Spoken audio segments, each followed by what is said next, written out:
Well, I think the whole Affordable Care Act was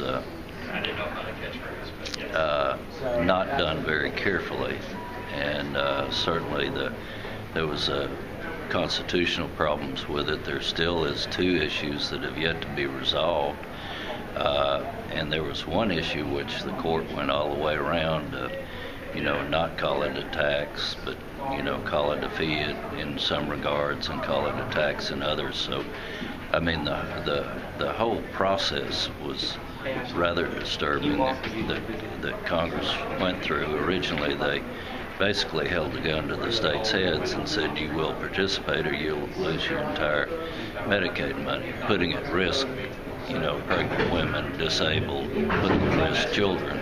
They didn't seem to have any problem with doing that.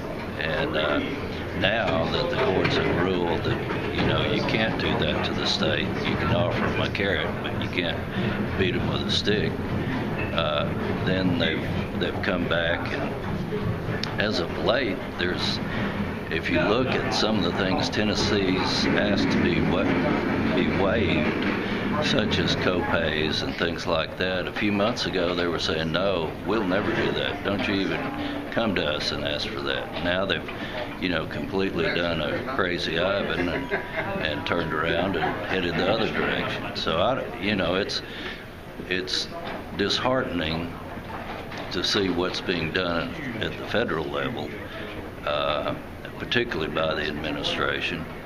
And it is also makes one suspicious as to how they're going to act in the future.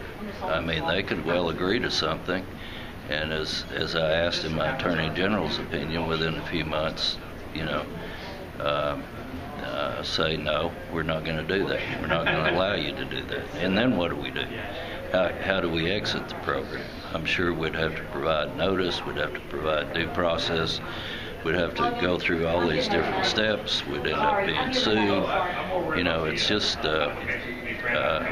it's just the passage of that bill was probably the worst piece of legislation I've ever seen passed by the federal government, mainly because of the constitutional problems and the threats that it put on different states.